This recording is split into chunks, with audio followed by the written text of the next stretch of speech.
Fighting between armed rebels in the Eastern Democratic Republic of Congo has resumed after a 6-month period of fragile calm.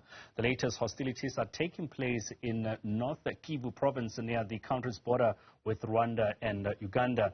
For more on this, we're joined by Dr. David Matsanga, an expert on conflict resolution and chairman of the Pan-African Forum in the United Kingdom. Dr. Matsanga, good evening and thank you so much for joining us.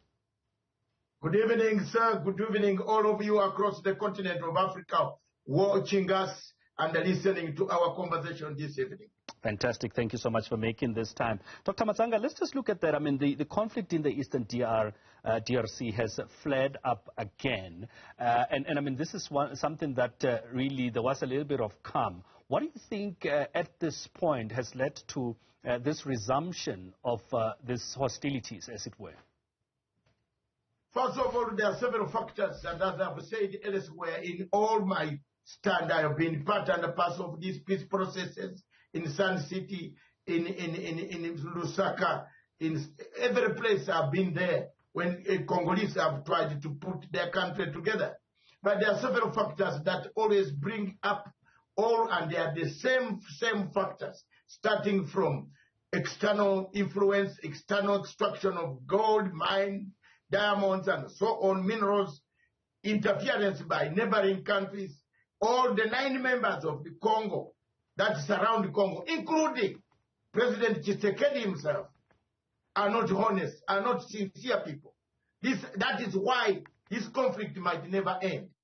You can see that if a government itself has got rebels that it pays to fight other rebels, how will the war end?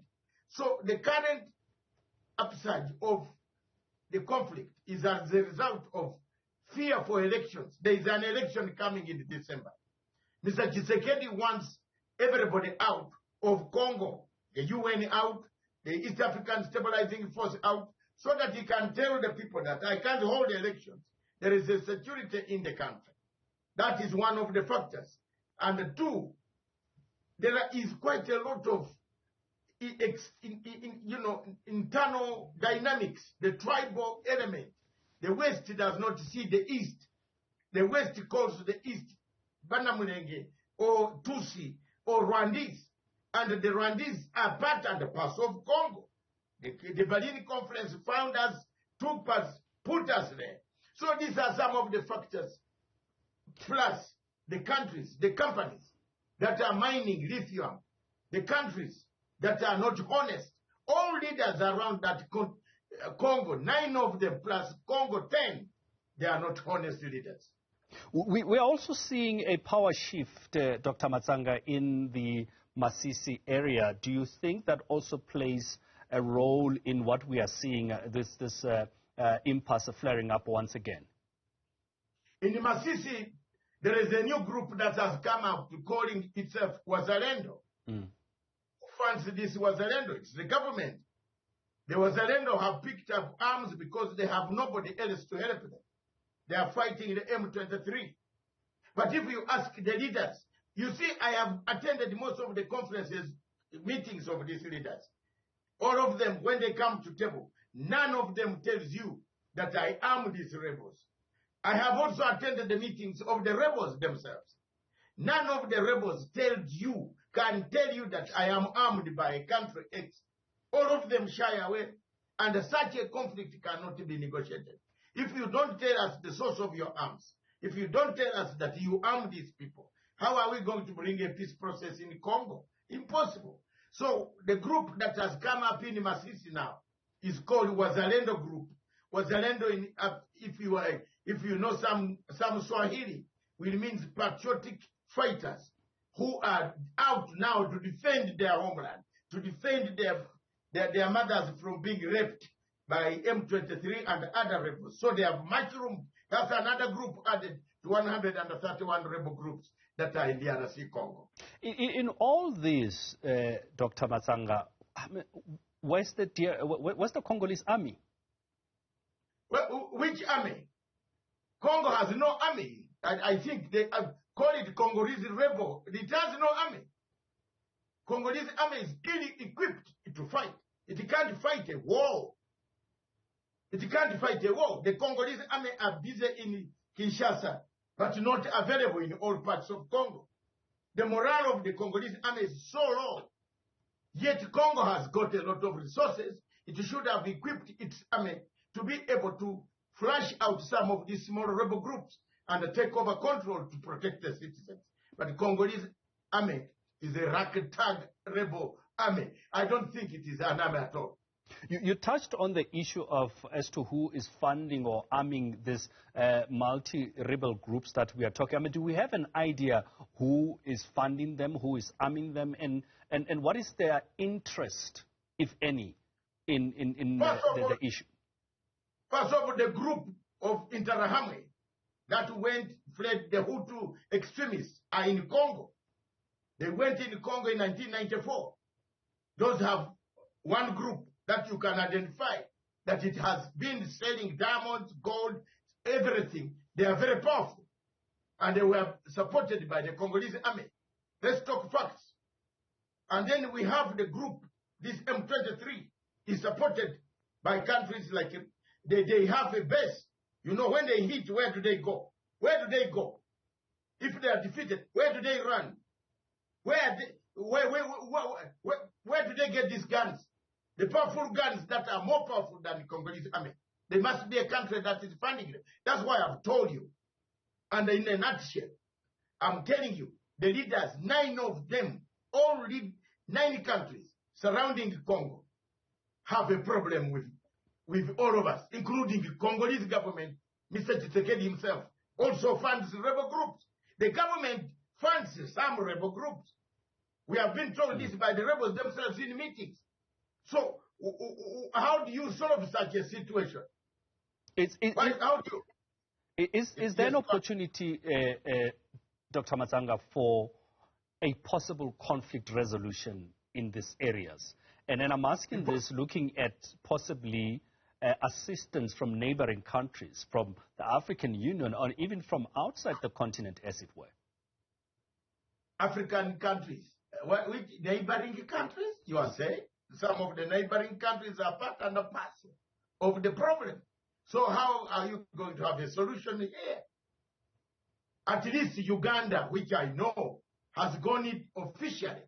It has been officially been given permission to pursue the ADF rebels that are in Congo. That one, no problem. They are there. They have not said we are not there. But there are some countries that are saying we are not there. But at night they are there. If you look at the way the uniforms and everything, it is like calling Al-Shabaab and asking Al-Shabaab. They wear uniform from Saudi Arabia and Qatar. They look at the same. So I asked the Saudi Arabian foreign minister one day, I said, is there a depot that has been broken into and the uniforms have been stolen, which you don't know? That Al-Shabaab wears your uniform, and you don't ask where they get these uniforms. So it is a sad situation in this in Great Lakes region. We are in a terrible situation with refugees, humanitarian catastrophe. There is a danger that Congo might not have a peace at all. And I think for me, candidly on your television station, and let me tell President Ramaphosa, Yugoslavia brought us chaos in Europe. What happened to Yugoslavia? Today, Yugoslavia is peaceful. The entire Eastern Europe is peaceful because there was a rearrangement. Isn't it time for us to rearrange Congo? Just a final one from my side. There's 24 candidates. Have I challenged you? Isn't it time for us? No, indeed. I think President Ramaphosa, listen to me, my brother. I am slightly older than you, only a few years, only that I look young. Listen to me in political science. You are ahead of the Africa and the SADC. You talk and the SADC hears. Isn't it time to rearrange Congo? We are fed up. Rearrangement of Congo could bring us peace in the region, in the whole Africa. Yugoslavia was rearranged, and we are happy. But Dr. Matsanga, is that not going to be looked at as interference, as you've mentioned earlier on? What interference? You look at Felix Tshisekedi has always spoken about the issues of interference from other countries, from the AU, as it were, because he wants to remain autonomous in the decisions that he makes, so that he remains in control, as it were. Me, I've spoken as an individual. At my age, I don't want God to ask me, what did you contribute? And I've told you now, I've contributed my debate. We have talked and talked. I've been to all agreements on Sun City, Lusaka, where Kampala. We have attended all those. We are fed up with Congo. Time has come for rearrangement. Tshisekedi can shout up to heaven, but Tshisekedi is not bringing a solution either. Tshisekedi is also part of the problem. Why is he not arming his army to be able to forcefully come and take over Goma without any problem? Why are they just seated in Goma while the outside, the North Kivu and the South Kivu is on fire? Why? So what do? We cannot talk about the same country while other people are taking minerals. We are busy here wasting our time on television station talking. Let's rearrange it. And that would be better. Yeah. If people in Africa don't speak up their minds, Dr. David Matsanga, I've spoken. I've read politics to international, all levels in the world of the last iota of political science. Tell me, if you don't rearrange Congo, how will you get the peace when Kagame does not tell you the truth? When Zambia does not tell you the truth?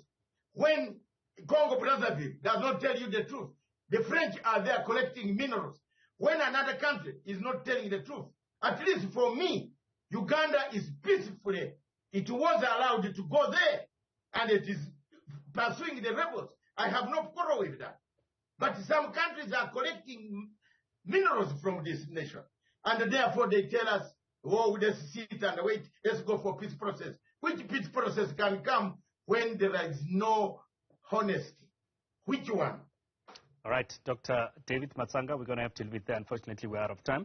But thank you very much for coming through, Dr. David Matsanga, an expert on conflict resolution and chairman of the Pan-African Forum UK, just talking to us about the latest really coming out of the DRC. As you know, that they will be going to the polls on the 20th of December. And one of the big issues is that there's 24 candidates that have been rubber stamped to go and challenge Felix Tshisekedi. But the question is, will they be able to